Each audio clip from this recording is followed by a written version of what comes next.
Hey toi, oui toi, viens apprendre avec moi. On va suivre différentes pistes. Paroles de prof artiste, allez, suis-moi.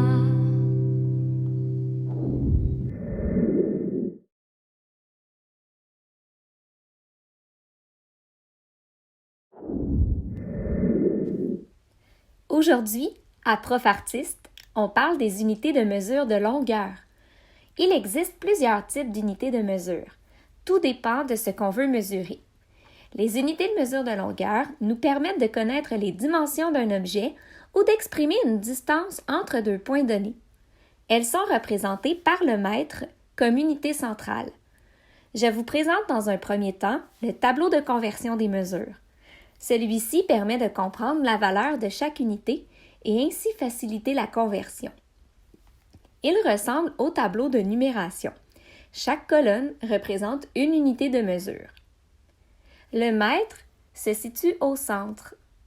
Vers la gauche se situent les unités supérieures au mètre, les décamètres qui représentent 10 mètres, les hectomètres qui représentent 100 mètres et les kilomètres qui représentent 1000 mètres.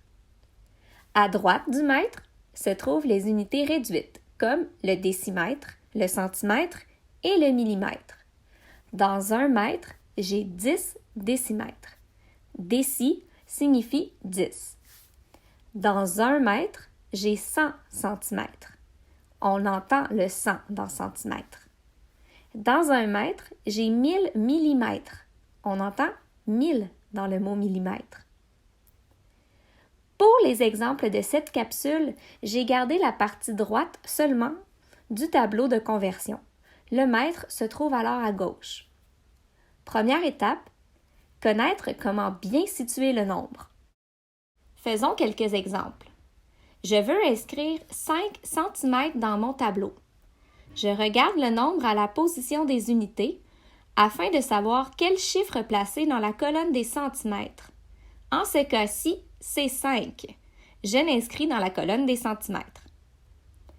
Si je veux inscrire 50 cm, je regarde toujours le nombre à la position des unités et je l'inscris dans la colonne qui correspond à l'unité de mesure donnée.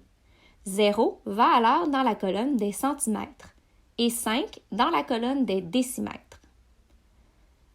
Lorsque la mesure est un nombre décimal, c'est encore le chiffre à la position des unités qui se retrouve dans la colonne de l'unité donnée.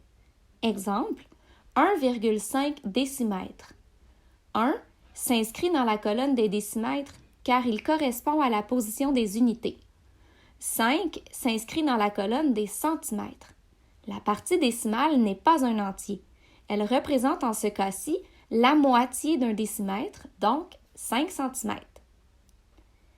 Maintenant que nous avons vu comment placer les nombres dans le tableau, voyons maintenant comment convertir une mesure. J'ai 70 cm et je veux le convertir en décimètres. La première étape est de venir inscrire mon nombre en centimètres. Je regarde le nombre à la position des unités, c'est 0. J'inscris alors 0 dans la colonne des centimètres et 7 dans la colonne des décimètres. Afin de convertir le nombre en décimètres, je vais venir ajouter une virgule dans la colonne de l'unité de fin, donc ici, les décimètres. Je vois alors que 70 cm est égal à 7 décimètres. Deuxième exemple, j'ai 0,6 mètres et je veux le convertir en millimètres. Je regarde le nombre à la position des unités et je viens l'inscrire dans la colonne de l'unité de départ. 0 va donc dans la colonne des mètres. J'inscris 6 dans la colonne des décimètres. Puisque je dois me rendre jusqu'au millimètre et qu'il n'y a rien en ce moment, je dois ajouter des zéros pour remplir les positions, puisque 0 a une valeur. J'ajoute la virgule dans la colonne de l'unité de fin, donc dans celle des millimètres. Je peux donc voir que 0,6 mètres est égal à 600 millimètres. Savoir convertir des mesures te servira dans plusieurs situations, notamment dans le calcul du périmètre. Rejoins-moi dans une prochaine capsule afin de découvrir comment.